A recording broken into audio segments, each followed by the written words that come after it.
శ్రీ కంచి కామాక్షి అమ్మవారి జ్యోతిశక్తి పీఠం. మీకు ఎటువంటి సమస్యలు ఉన్నా ఫోన్ ద్వారానే మా గురువు గారు జ్యోతిష్యం చెబుతున్నారు.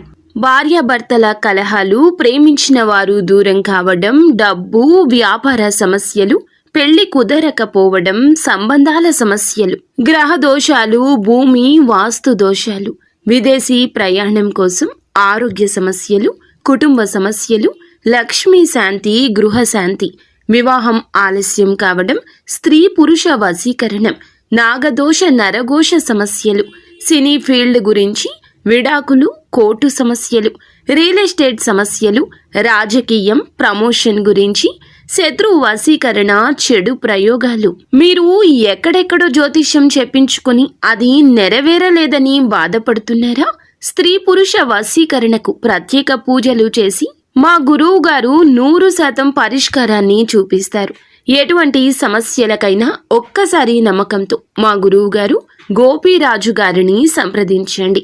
Phone number 9815559967. మీకు ఖచ్చితంగా గోచర రీత్యా జరగబోయేది ఇది.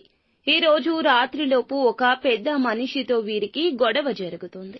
ఆ యొక్క గొడవ ముదిరి పాకన పడుతుంది.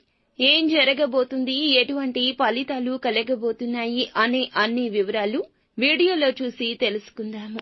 వీడియో మీకు నచ్చితే తప్పకుండా ఒక చిన్న లైక్ అయితే చేసి మమ్మల్ని సపోర్ట్ చేయండి. ఇక ఆలస్యం లేకుండా వీడియోలోకి వచ్చేద్దాం. ఈ రోజున ఈ రాశి వారికి ఒక పెద్ద మనిషితో గొడవ తప్పదు. మీరు చెప్పిన మాటలు తప్పుడు భావనకు దారి తీయొచ్చు. ఒక ఫైలు లేదా ఆలస్య సమాచారం లేదా సమాచార లోపం వల్ల మీ పైన గట్టిగా మాటలు పుట్టుకురావచ్చు. మీ యొక్క బాస్ మీ మాటలకు చాలా వరకు కూడా కోపాన్ని ప్రదర్శించొచ్చు. మీరు మౌనంగా ఉండలేని పరిస్థితి కానీ, మాట్లాడితే అదుపు తప్పే పరిస్థితి కానీ ఉండొచ్చు. ఇక హఠాత్తుగా ఇంట్లో పెద్దవారితో అభిప్రాయ భేదాలు రావచ్చు. పాత విషయాన్ని తీసుకొచ్చి ఒక పెద్ద మనిషి మీ మీద అసంతృప్తి రగల్చొచ్చు. మౌనంగా మీరు ఉంటే అలసత్వం చూపినట్లవుతుంది. ఇది గొడవకు దారి తీయొచ్చు. మీ వాక్యాన్ని తప్పుగా అర్థం చేసుకున్న వ్యక్తి జనం ముందే గట్టిగా తిడితే మీ ఆత్మ గౌరవానికి గాయం కలగొచ్చు. మీకు తెలిసిన ఒక పెద్ద సామాజిక స్థాయి వ్యక్తితో ఫోన్ కాల్ లేదా మెసేజ్ ద్వారా అపార్థం కూడా తలెత్తొచ్చు.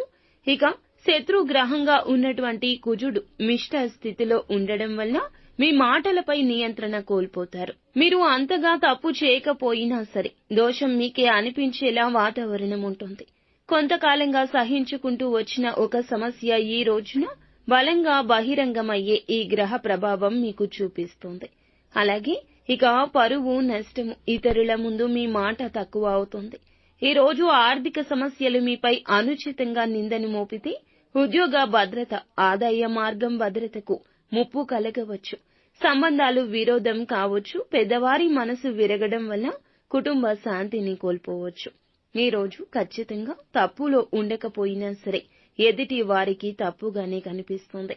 మాట్లాడొద్దు. సమాధానం చెప్పే ముందు ఖచ్చితంగా ఆలోచించి చెప్పండి. 10 క్షణాలు ఆగండి.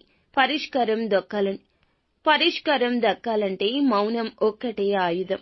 సోషల్ మీడియా మెసేజ్ల్లో స్పందించేటప్పుడు 1కి 2-3 సార్లు ఖచ్చితంగా చదివి దానికి రిప్లై ఇవ్వండి.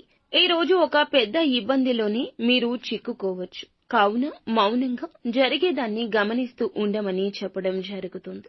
నిత్యం శివారాధన తప్పనిసరిగా చేసుకోండి. ఓం అంగారకాయ నమః అనే మంత్రాన్ని 27 సార్లు జపించండి.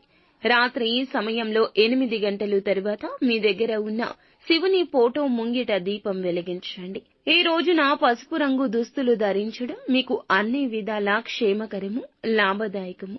అలాగే వృద్ధులు లేదా పెద్దవారి దగ్గర ఈ రోజున మీకు చిన్న సహాయం అందొచ్చు. ఈ రోజు రాత్రి 7:30 నుండి 9 గంటల మధ్య ఒక గొడవ జరిగే అవకాశం ఉంటుంది. కావున ఈ విషయంలో ఒంటరిగా ఉండడం, మౌనంగా ఉండడం, పూజ లేదా ధ్యానం చేసుకోవడం, భగవంతునికి దగ్గరగా ఉండడం ఎంతో ఉత్తమం.